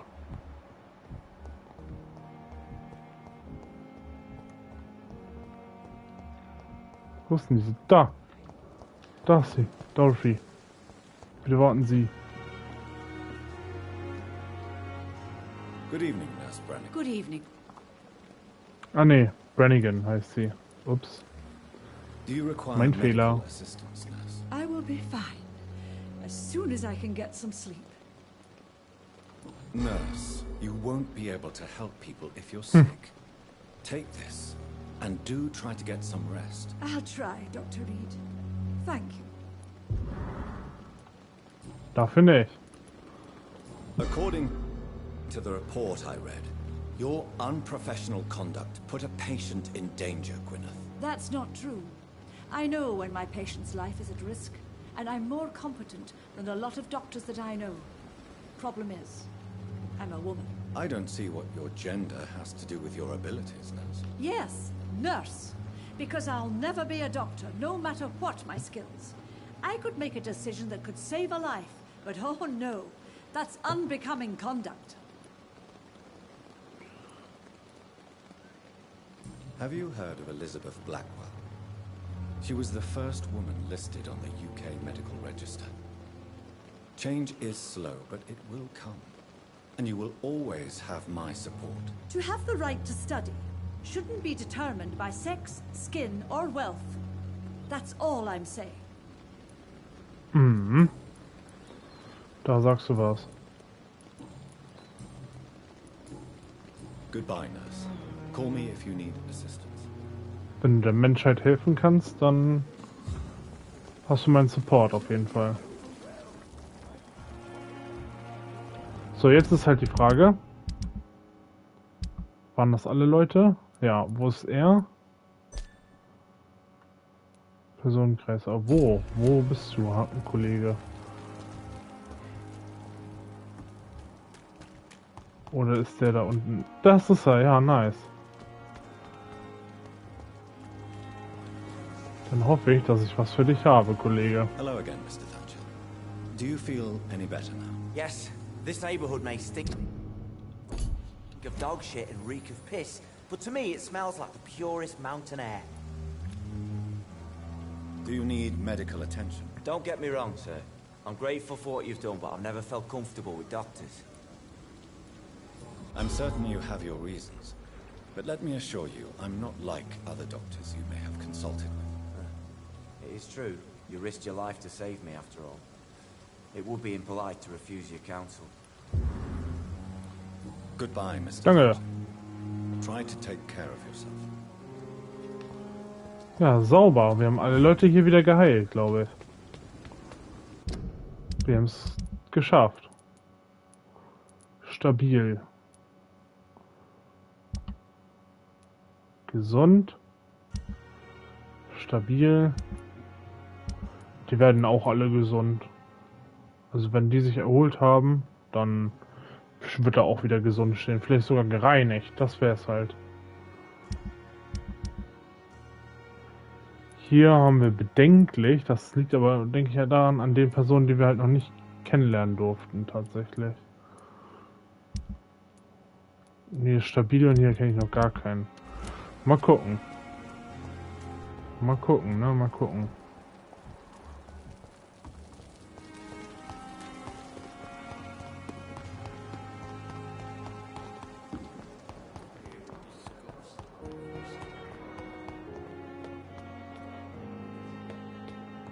So.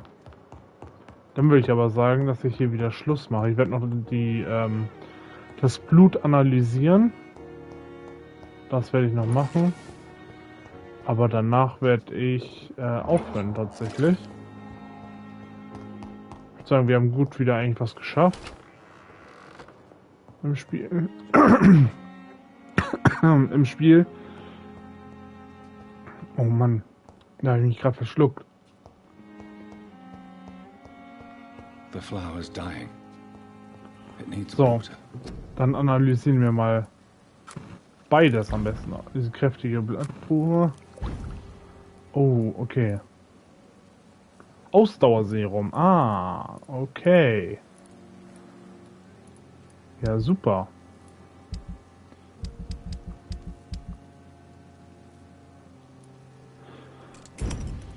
Flaschen Alkohol.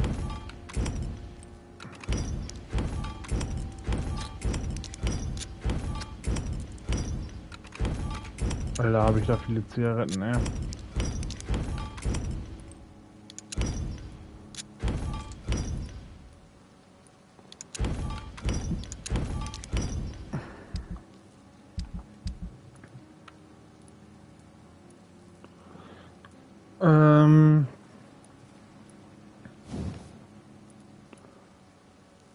Okay, Stufe 4 kann ich nicht aufwerten. Kann ich die aufwerten? Ja.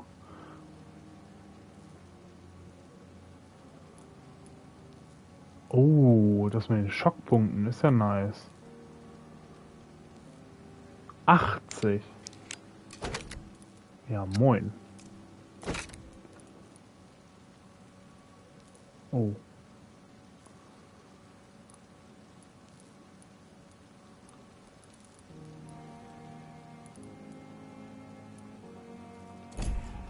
Razvan Vasily was infected by... So, warte kurz. Ändern. Spanish flu, but also has the highly unstable blood of the Skulls. Is the London vampire epidemic transmitted through the flu? I should talk to Dr. Swansea about it. Und zwar, genau, das einmal aufwerten. Und noch mehr Blutpunkte. Perfekt. Kapitel 3. Ja, nice.